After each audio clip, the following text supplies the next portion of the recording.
Um, so I got into a conversation with Peter Bossi here about these labels and what they mean, and I found that I had a completely different idea about what survivalist and prepper meant. And so I thought I could do research on this, or I could get a panel and let people tell me. So that's what I did. And so I invited people who are, there's a range of titles, and I'll introduce them as I hand out their placards that have their titles, their labels on them. Yeah, so basically, I kind of want to figure out which one I am. I'm probably some combination of all of them. And I'm going to start out by telling you a little about me. So I'm Jody Underwood, and I'm from Bardo Farm, and we live off the grid, and we raise animals. And I mean, so for us, this has been completely organic. Our idea has been to be self-reliant as compared to self-sufficient, which is different. The reliance is we rely on us and our community, and this I think I'm going to be similar to Alicia here. So that's the general idea of what we do, but we never thought of a label. Are we preppers? Are we survivalists? I don't know. So maybe you can help me figure out which one I am. All right. So who do we have here? We have, I gotta have 3 hands for this.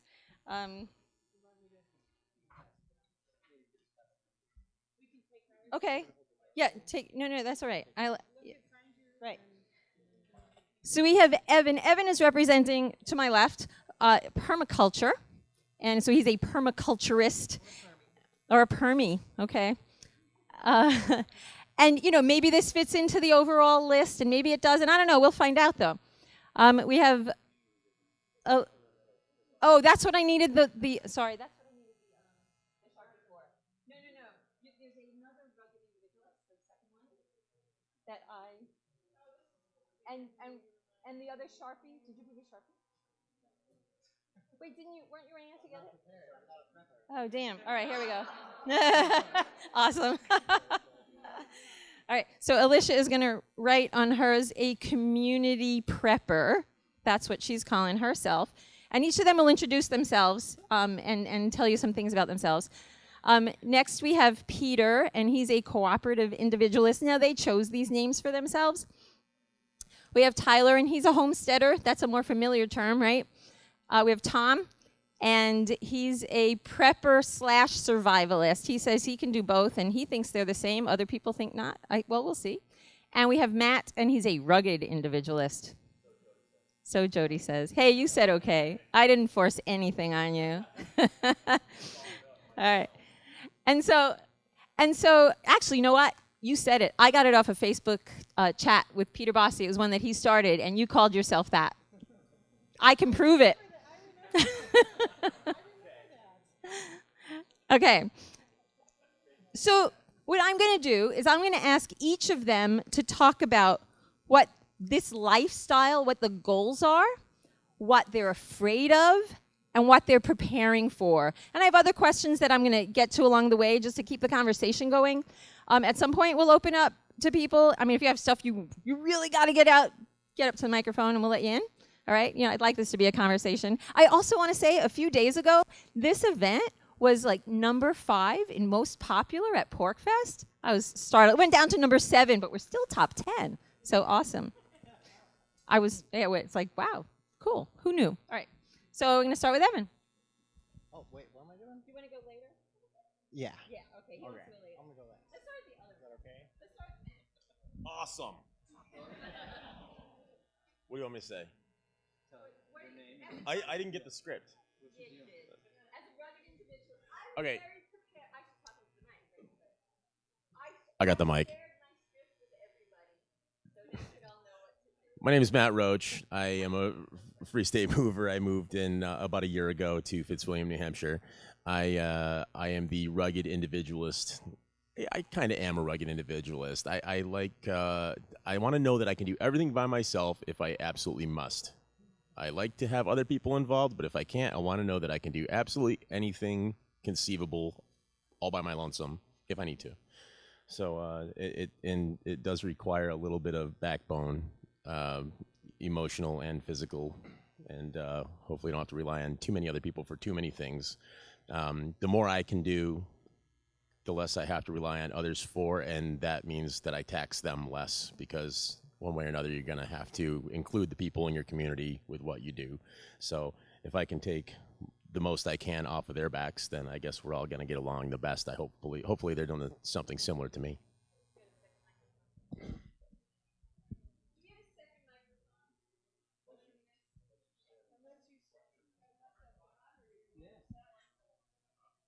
want me to go ahead, or do you have questions for Matt? I don't know if it's on, but turn it on. Is this on?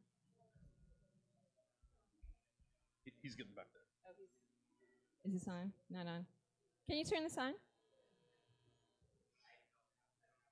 There's no switch. Come on, rugged individualist, do it.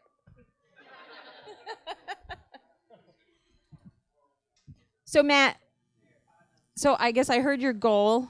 What are you afraid of, and what are you hoping for? Okay. I want to be. I don't want to be afraid of anything, because I want to have a contingency plan for absolutely any possible comeuppance.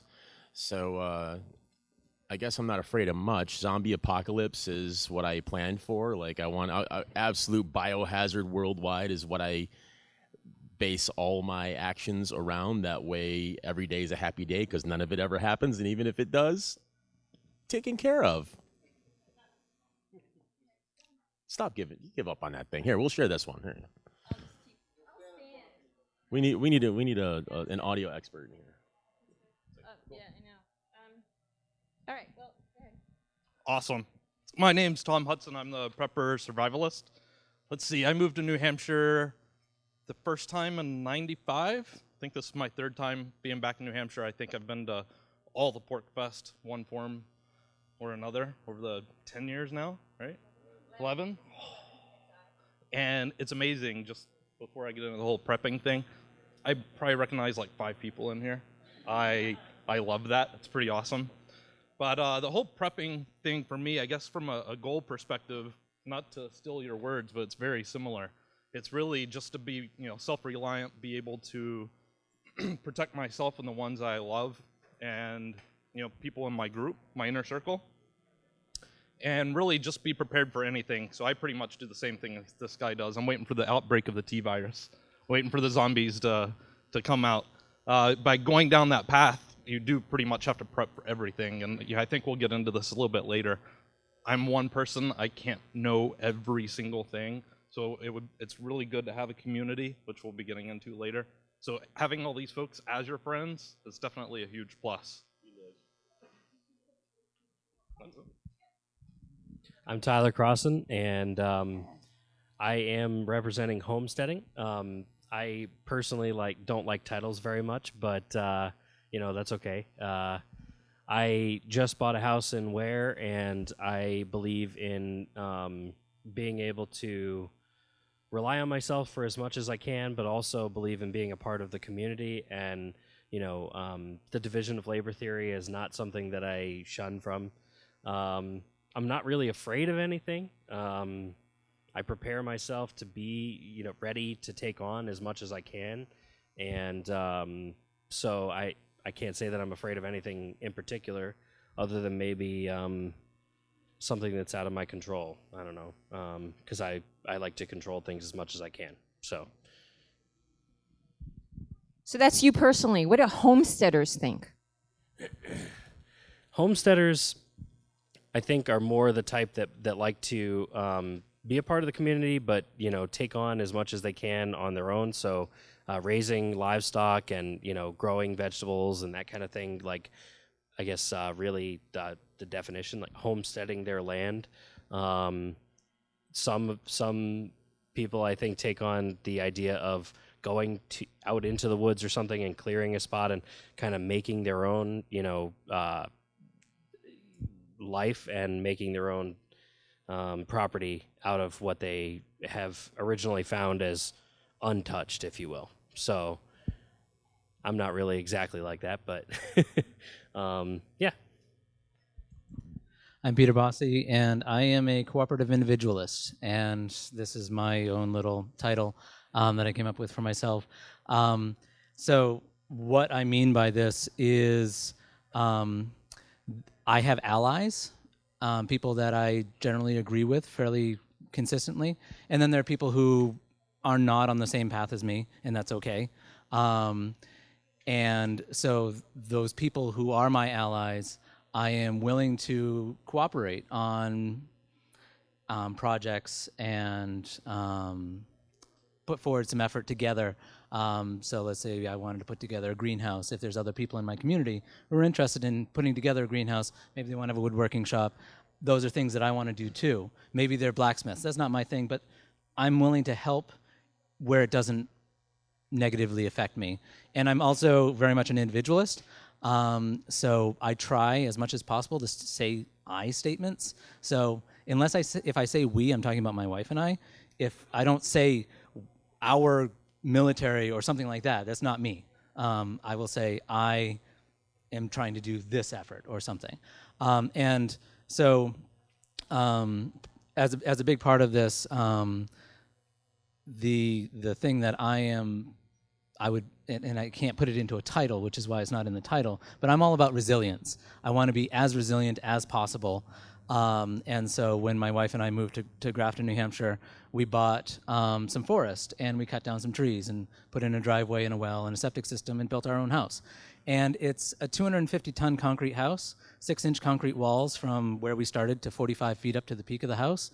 The roof is a metal roof. It's fireproof. So like I looked at the 6 most common natural disasters in New Hampshire. Flooding, our house is made out of styrofoam and concrete. Floods aren't really an issue. Earthquakes, it's concrete. It's well reinforced. Wildfires, the styrofoam will catch fire, but it's not really a fire thing. You know, you can melt styrofoam, but concrete doesn't catch fire. So like those 6, you know, whatever they are, those things, I want to be as resilient as possible against those things. So am I worried about the government coming and knocking down our door? Not so much. We do have 6-inch concrete walls, and I have been told it will prevent, you know, hunter type issues, you know, from coming through the walls, which is not typical for a lot of people's houses, but that's not my fear. What was the other question? I just said,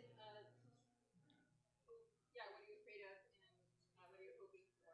Yeah, so like I'm hoping that someday we'll finish our house, because I mean it's a big project, and we're doing it primarily ourselves with help, but we're doing it from scratch, and so we want a homestead, but that's not where we are right now. We're still building the house and that sort of thing. So. Hi, I'm Alicia Lekis. I have been in New Hampshire for 35 years. I love it. And my title that I picked out was a community prepper, and to me that means I want to be prepared myself or my family for shorter term issues, but I want to live in community, and I want to learn as much as I can about as much as I can, but that's just me. I always want to learn how to do things because I'm always curious. But I want to have a lot of skills that I can share, but I don't ever want to have to do everything myself. I just don't want to do that. I want to be able to live in a community of other people who, who have the skills that I don't particularly want to do, and then I have the skills that they don't particularly want to do, because to me that's part of being civilized and civilization, is that we don't all each have to do everything. And so that's kind of my goal. And what I'm afraid of is not really much of anything. That's the point of the prepper, being prepared. So anything that I would be afraid of, that would be what I would then try to prepare for. So I think that's it. There. Awesome. Hi, my name's Evan Pierce. I moved to New Hampshire the same time Peter Bossi did, actually, and helped work on his house, which was awesome. So much fun. And anyway, permaculture. It's a more symbiotic relationship with nature, so we can be even lazier. I stole that from Paul Wheaton. But but I think it really rings true. It's not about like trying to do everything yourself. In fact, it's more trying to let nature do everything for you to the degree that that's possible, and kind of thinking about and observing nature and figuring out how things are already working, and then emulating those in a way that's particularly productive for humans. So, Evan, are you saying your goal is to be lazy? Maybe. Okay.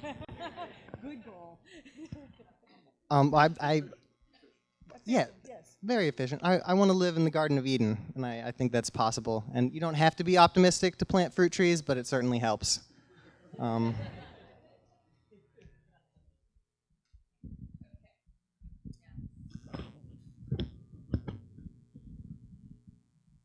So I think different people answered a bunch of different questions that I had. So some might be repetitive, as I go through.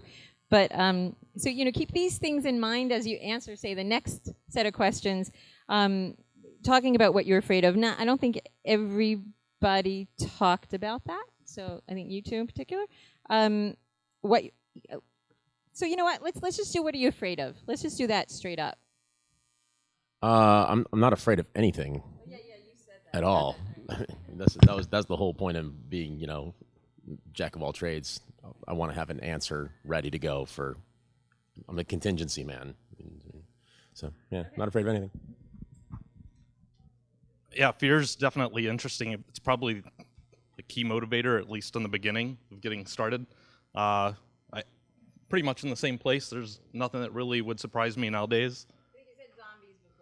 I don't know if it would actually scare me. I might actually get off on that. So. Baseball bat day, or is it a Sorry. Got to be honest, right?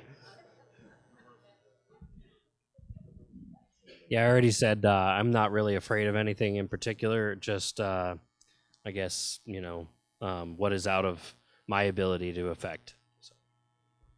I think my biggest fear is a collapse of the economy, and the dollar being the primary means of trade in the United States, and then not being able to use that dollar to buy oil in the Middle East, and then without the oil, the food can't move from the middle of the country to the outside edges of the country, and then people become very fearful. I think so that would be on a larger scale, but also personally, I would like to be as insulated as possible from personal financial disruption. So that's kind of where a lot of our efforts go to, putting the effort and the money in now so that later we don't suffer for it.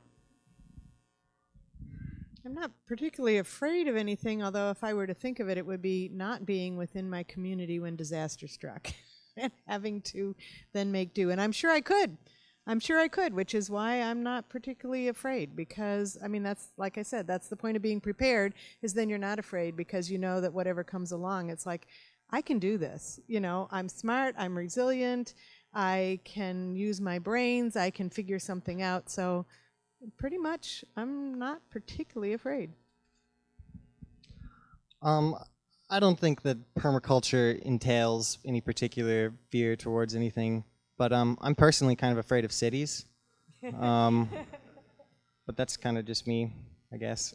So I'm gonna live out in the woods, and I'm building a hobbit house. All right. And it's gonna be awesome. You can be in my community.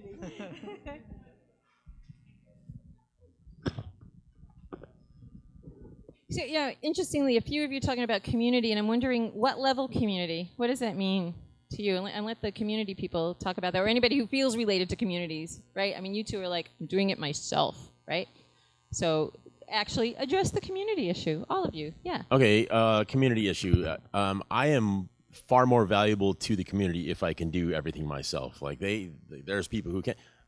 I just got done helping teach a build your own AR-15 class. I went through with a table full of people who are community members, and I taught them something that I knew, and we finished a project, and now they have a functional AR-15 rifle. So, and that's just one thing that I can do. I can teach people how to fell a tree. I can teach people how to, get sap out of a tree to make syrup with. I can do. My next endeavor, I think, is going to be, I just hatched some ducklings. So now I'm learning the duck curve. But after this, I think I might do beekeeping. I want to learn how to beekeep and get some hives at Stone Farm. So. Okay, so this is actually interesting. So from the community aspect, I mean, so you live in a community situation. I happen to know that. But so now when you say the community, though, with building the AR, that was more the general, like the PorcFest community, if you will, right? Yeah. But then you also said that you want to learn. So do you need other people to learn? Like, how do you go about that? I'll get other people to learn. I'll gather knowledge wherever I can. I'd rather actually study failures than successes. I don't want to learn from people who did everything right the first time through. I want to learn from people who screwed up a lot. So if you had been me putting together this panel, you would have pulled together people that didn't do well at each of these labels, yeah? Yeah, I guess so. Awesome. All right. So I guess the first part is just defining what community means. For me, community isn't the town I live in. It's not, the HOA I'm in, or the tent city that I'm in, whatever. It's the friends that I have within my network, or the network itself. So I think we might probably agree with this to some point. But so I can cut a tree down as a lumberjack at one point in my years. I say lumberjack because it reminds me of Monty Python. But but my whole thing is I really got involved with the first aid side of things. So I'm pretty good with first aid, I suppose, and marksmanship, stuff like that. When it comes to other skills, for example, setting bones, I might be a little iffy on how to do that. If anyone wants to try, talk to me afterwards. But what I try to do is, I'm not a ham operator, for example. So I've got, there's a person on the seacoast that has their ham operator's license. So that was one thing I didn't have to do. Someone else has their pilot's license. So that's the sense of community I built. I look for people that didn't have the skill sets that I had to make us all a collective, a stronger group. Because at the end of the day, I don't have enough time to go out and learn 5 million different skills. I might have some expertise in 10, which is good, and I just hope to spread that amongst everyone. Just a comment back to Matt. By the way, you can come up to Bardo and learn about our mistakes anytime, because we've made tons of them. I'll go to Bardo just for fun any day, any of the week. So community to me is kind of like my neighbors and the people that are close to me, and the people that I choose to be around, I guess, is the bigger idea of community, in my opinion.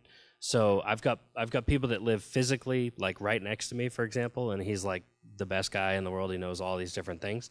But then I've also got people like Matt, for example, who lives farther away from me, but I know that I can go to Matt and talk to Matt about X, Y, or Z that he might be much more familiar with than I am, and have him come up for a couple of beers or whatever it is that I hire him for, shooting some rounds or whatever it might be, and help me with whatever project I'm working on. So community to me is the people that you choose to be around, and especially those that are closer in proximity than, like my father-in-law is a great guy. He knows a lot of things, but he's in Kentucky. So while I may choose to be around him when he's here, he's not always around me, so I can't really be a part of the community with him until he does. We're trying to convince him to move. That would be great. But anyways, so that's my idea of community. And so community is actually a big part of what we're trying to do ourselves in Grafton. Part of what we're intending to do is... Sorry, Peter, you're confusing me with the we here. So is that you so and Lori? My wife. When I say we, I mean my wife and I. Only. Okay, because Yep. you also said Grafton. In Grafton, the town of Grafton. Okay. We live in the town of Grafton. So But it is the two of you in Grafton. yes. Perfect. Yes. So when we bought our land, we bought it and we put it into the name of a trust, specifically so that it wouldn't be in our name. So that way, in the future, should we decide to do a community venture, we can very easily extract ourselves from our property and share it amongst other people. So one of the things that I've said in the past is, we have 3 acres of land. What would you do with it? And if you've got a great idea, come talk to me. And you want to put in a greenhouse, you want to put in a garden, you want to have some place to put a little cabin or something, let's talk about it. I mean, if that's part of what we want to be surrounded by people And this PorcFest community generally is a community of people who won't hurt us. You know, I can't say that about society at large. You know, if I don't pay the stipend to the city, then they will say that they own the house that I built. And so we want to build a community around us. And so as part of that, you know, last PorcFest, we met Dan. And Dan, actually, I guess I met Dan at Liberty Forum. But anyway, I met him officially at PorcFest. And then later on, we were talking on Facebook, and I said, come live here. I mean, if you want to move to New Hampshire, we'll help make it happen. And so every time we find the right types of people that we really want to be around, we extend that offer. And so it's an ongoing process. It's not we need to find 20 people to buy this land, and then we're going to build 20 houses or something. It's an organic as we go, and so community for me is a really big part of what I want to do in the future. So, Peter, are you actually, you can hear me from this? Yeah, all right. Are you actually open to people sharing ownership of the property? I mean, it's in a trust, you said, but it's still you two are the executors or whatever the right word is. We're the beneficiaries, the sole beneficiaries currently. Right. But the current thinking, and this has evolved over 5 years of thinking about this, is that we would start a condo association, for example, and then the condo association would be the beneficiary of the trust. And then as long as it would be something like a homeowners association, it's something, you know, it wouldn't be for everyone. If you don't want to live with other people in this way, that's okay, you can do that today, regardless of what we do. This is adding something different to the world. And so that's my current thinking, is that it would be something like a condo association where you own the property under your house, and you have rights to use the woodworking shop or whatever, governed by a certain set of agreements or something like that. Okay, community. Well, first off, you guys are all part of my community as part of PorcFest. Community is, yes, like-minded people. It's my neighbors. It's whoever I am in contact with on a regular basis, some of which might be in Seattle or might be in Texas, because who knows where I'm going to be at any point in time. But also because I can learn from any of those people, and I can teach any of those people. But as far as community preparedness and whatever, if the more people that I can teach and get interested in being prepared, the more prepared the general society is going to be, and the more resilient the general society is going to be, and the less I have to fear. Like even if there were economic collapse or whatever, if all of my neighbors are, you know, have skills and have food and have all of that kind of stuff, then I don't have to worry about them coming and taking mine. So, I mean, that's part of community, is those that are near me as well. And if disaster strikes and I happen to be in New York City because I'm driving through, well, then those that are around me are going to quickly be my community, because I'm going to start getting them organized into something that will be productive. So I guess my community is pretty flexible. So I live at Bardo Farm, and I really love my neighbors, the people that I live with, and they're just an awesome community. But I want to talk about a little bit community in a little bit broader sense, in the sense that, I mean, we're totally dependent on compost microorganisms, for example, to just be alive, and to continue turning our waste into useful things that plants can use, that then we can use and that the animals can use. So the kind of community that I'm really interested in learning more about and integrating myself as a part of is the biological community of this local region and of the biosphere as a whole.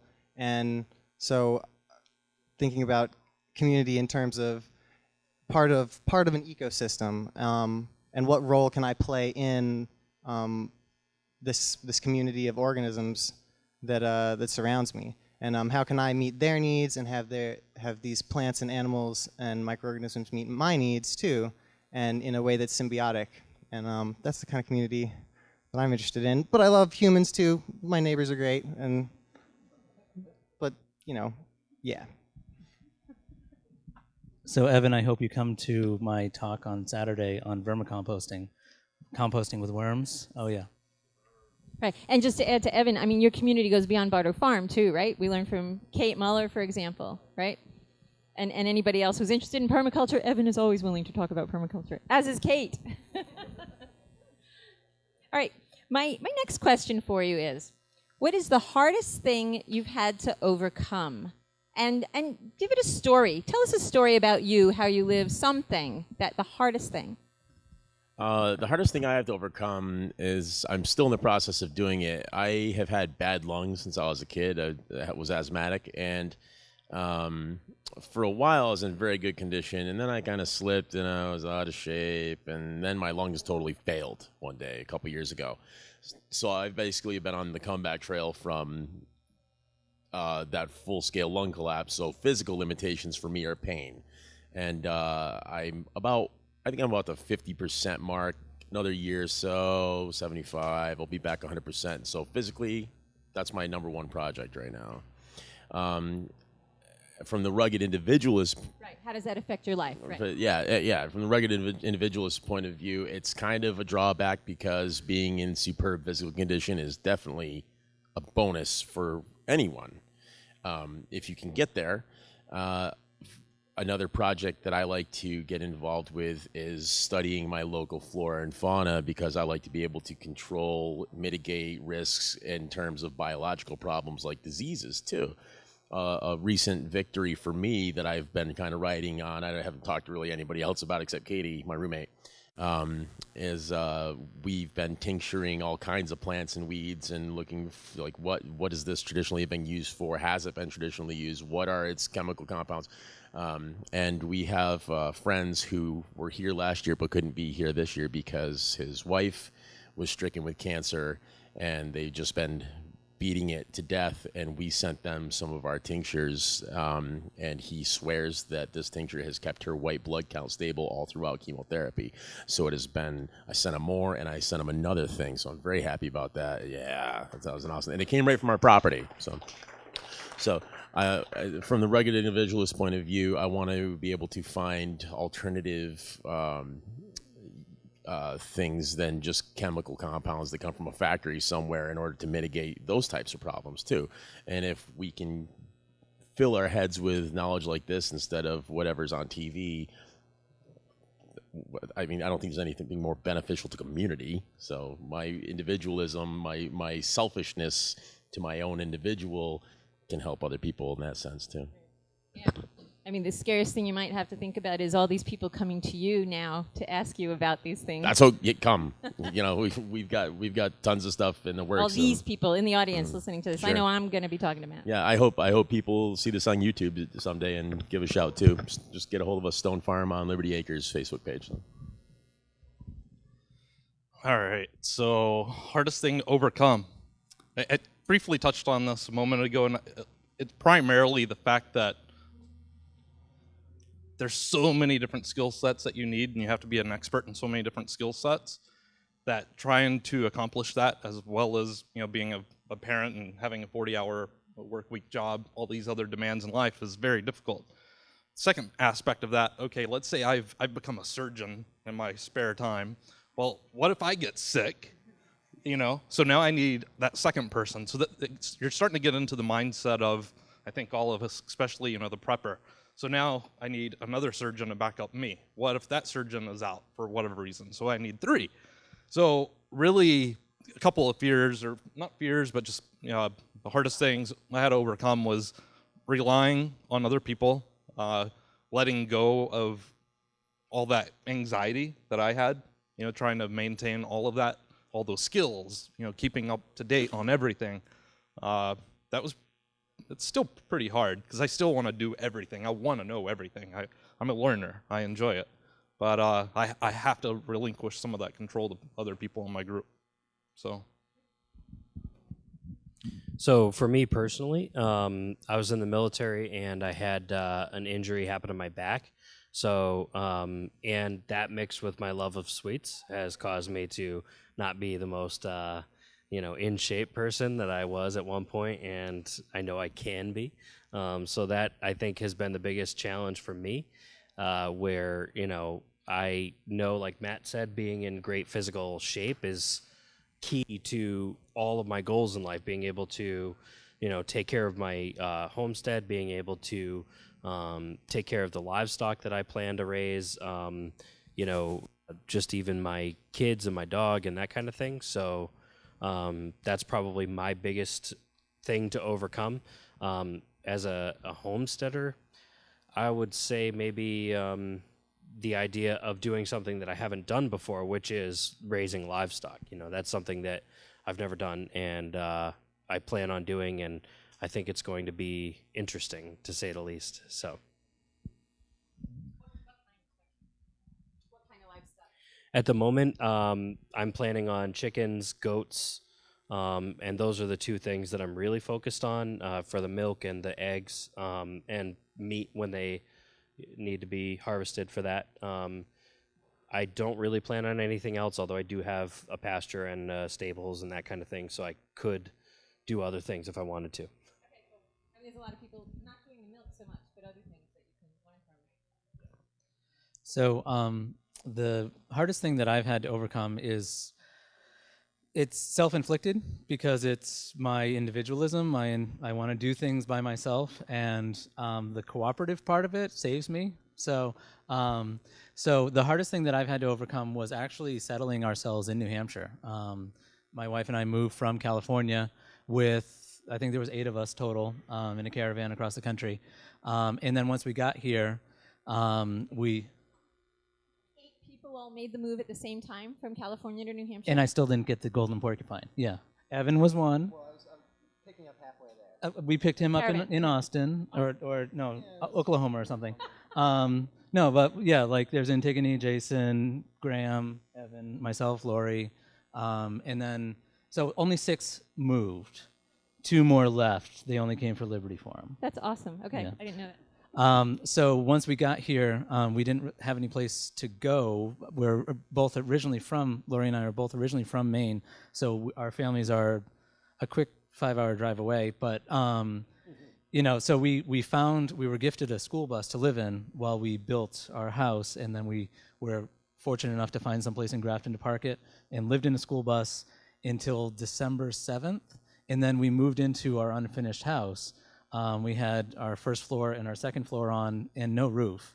We just put a tarp over the top and moved inside. And then 2 months after we moved in, our son Alex was born.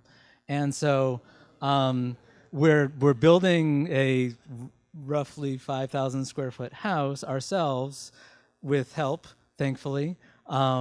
But I'm the general contractor. I'm the primary builder. I've never built a house. I'm a web developer, so I don't build houses, but I do. So it's possible.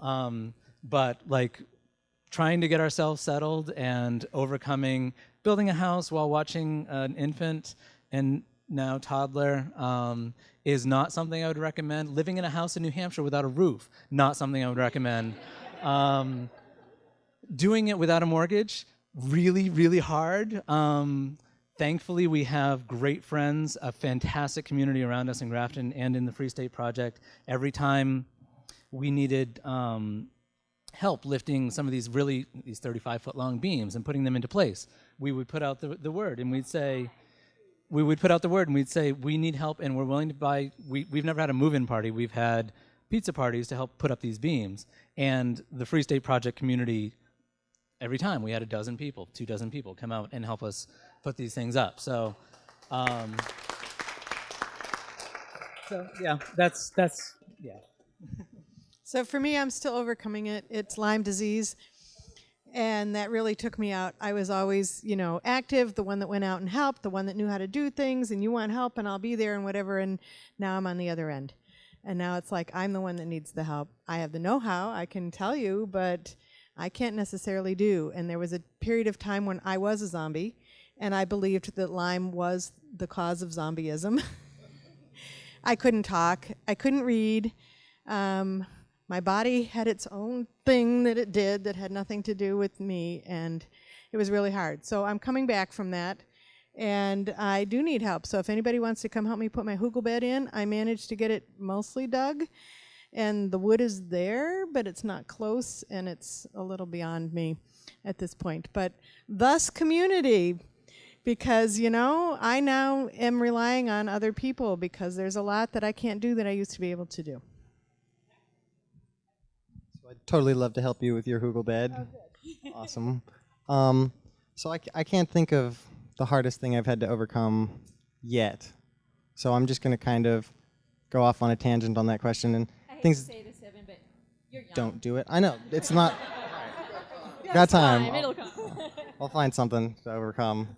But rocks are hard. Yes. There's a lot of them. Granite, yes. We grow rocks at Bardo and all over New Hampshire, really. Every spring you harvest rocks, yes. Okay, all right. This has been great, and I'm having a really hard time. So what I'd like to do is sort of one last thing, and then open it up to the audience. But you all sound the same to me. I hate to say it. You're all community reliant. That exactly. Thank you, Peter. That's exactly where I was going. So I would like sort of quickly, just so we can open it up. Where do you stand differently from everybody else you've heard from today? I need to know what I am, man. I don't like labels in general. I don't either. That That's purpose. okay. Is that the moral of the story for the panel? Is that what we're supposed to comment? I had no Did expectations. you plan this out? No expectations whatsoever. But if that's we have support. we do. That's cool too. But try, just try. But it's like deciphering the various factions found within the greater libertarian sphere. It's like, well, I'm an anarcho-capitalist. I'm a voluntarist. Why? Well, I've got, like I've described myself to have shades of primitivist before. I don't really like electronics. I don't want anything. I'll never be an IT tech. I have no desire to be involved with that. I wish there was a huge EMP and everybody would go back to like an agrarian society. Yeah.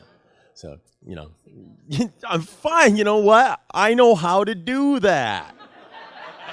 Let's do it, So, yeah, so we've all got different shades of, I'm 0.00005 commie, So, we all have various shades of the same ideas. I just don't, I think some of us have strengths and some have weaknesses in different spots. That's all. And that's great because we can all feed off each other, It's awesome. Weak. Next. Yeah.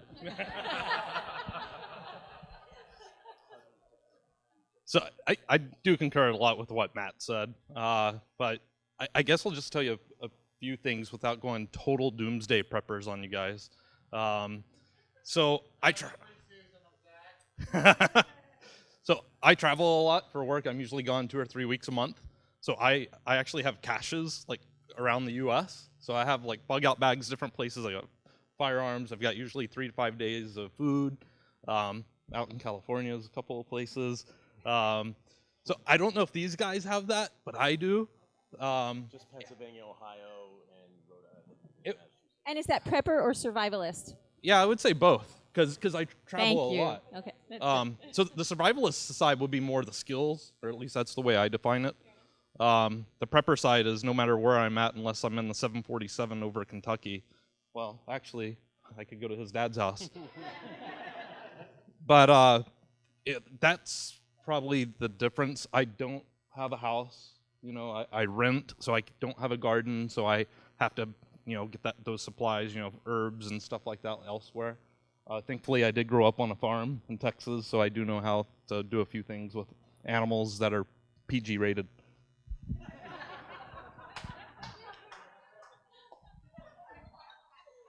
So, me, I guess what differentiates me, I try to stay as at my home or as close to my home as possible so that I can, if anything was to happen, I'm there and I have everything that I need and my community that's around me. I don't need to rely on anyone else.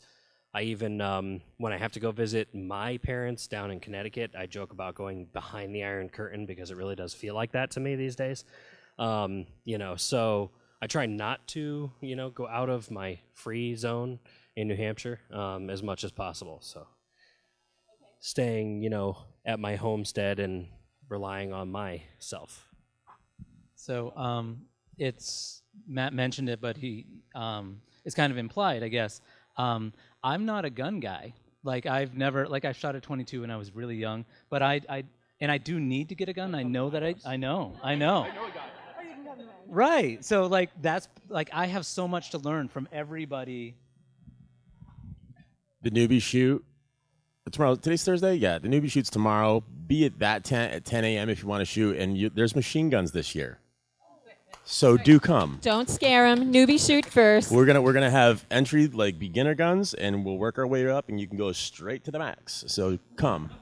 Everybody's welcome to that, obviously. So and also what Tom said. I'm not going to bug out anywhere. I've built the house, and there's no place else to bug out further to for me. And if there is a golden horde fleeing out of Boston for supplies or whatever, they're not going to end up in Grafton. I mean, there's no reason anybody would ever come on our road unless they're, I don't know. Yeah. Going to your house, right. And so you're more like than a cooperative homesteader, just to We're not at the cross terms homesteading here. part yet. So I do want to have chickens, bees, and a greenhouse. I think building a house is part of homesteading. It is. It's you got to It have a is. house before you can do Yeah, the it's other just stuff. Step one, and so like I want to, but we're doing it slowly. This year we have our garden beds in, so this is the first year we got here in 2010. So. I respect slowly. I mean, we've done everything like all at once, and then seeing what came out of it, I find that look at Alicia, it's crazy. So part of that community part is rather than bug out bags all over the place, I have friends all over the place or family all over the place. And so that's my community. So I, try to help make sure that they are prepared. And so because I like to travel and I like to see my friends and I like to see my family. So if I can make sure that they have their gardens and they have their food and they have their whatever, then if I'm there, it's okay because I'm there. And what's different, I don't have a bunker house. I have a 200-year-old farmhouse with windows everywhere. So, yeah, and I don't want a bunker house. All right, so we've got two types here. Awesome. All right. Evan? So I think it's awesome that this panel is illustrating the different ways you can have different components meet the same function and have the same component meet different functions, and so a kind of redundancy of these, like you can have bug out bags, and you can also have friends and neighbors and family in different places, and that's kind of key to permaculture is that idea of having more than one component meet the same function and more than one function coming out of each component.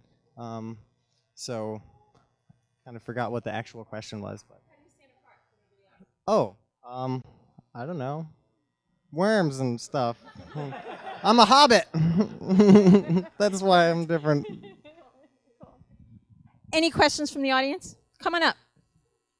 Come line up over at that microphone right over there. All right.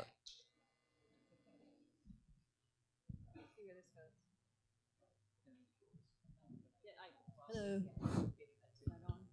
Yeah, it's on. Just talking to it. Nobody mentioned anything. Eat it. Yeah. Yeah.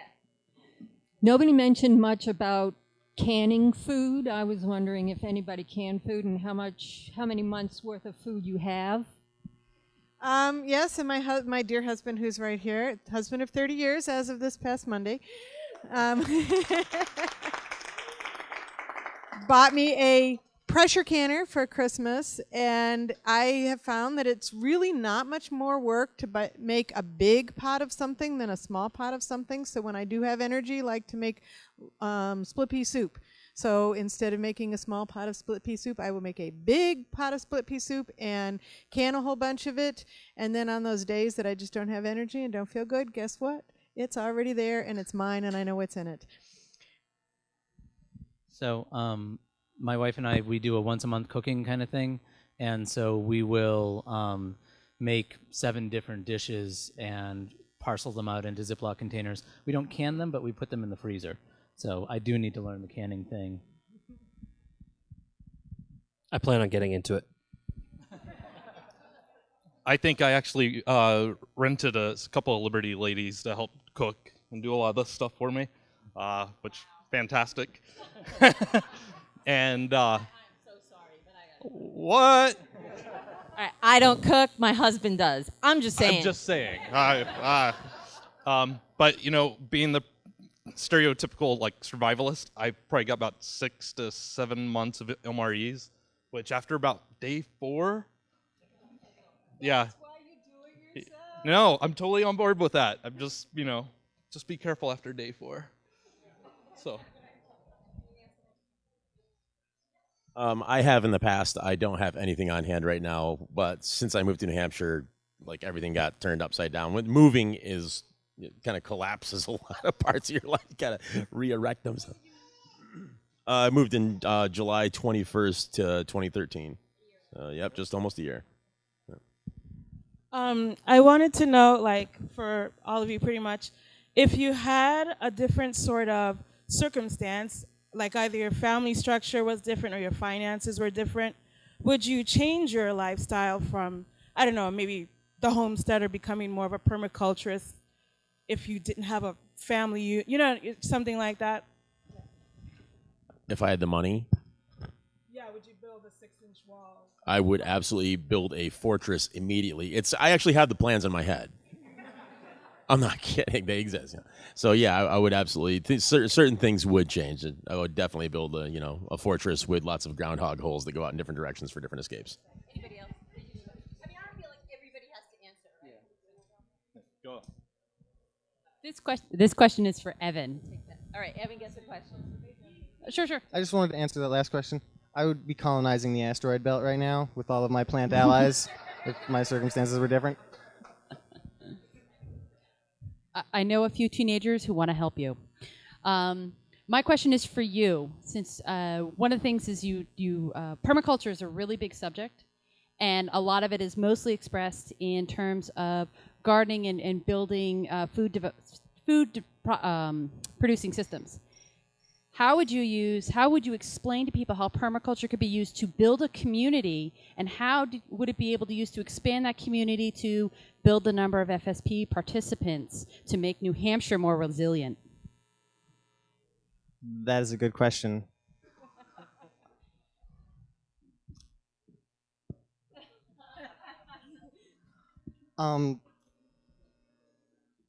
So I think permaculture is applicable on not only on the small scale, the local scale of a family, a household having their own, being able to provide for their own needs, but I think it scales up easily too to larger scales and larger communities.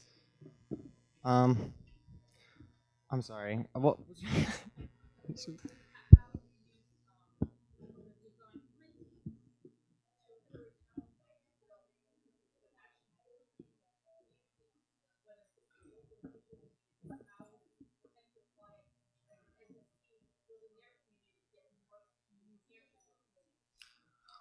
Yeah, well, I think the more people taking care of their own needs in the way that people have described here, being,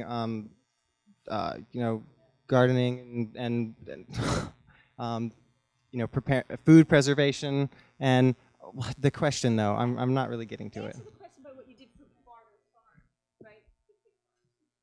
Oh, That was a level up from planting gardens, for example. It's something different. I guess so. So we just finished fencing in the pigs at Bardo. We've got about 70 pigs, and most of them have been transitioned into this 15 acres of woodland. So that's way above the average amount of space that a pig has in pretty much any farms anywhere. And they've got tons of forage, and yeah, there's the chicken treehouse already going up there, and we're gonna build some pig bunkers for them, some earth-sheltered piggy houses.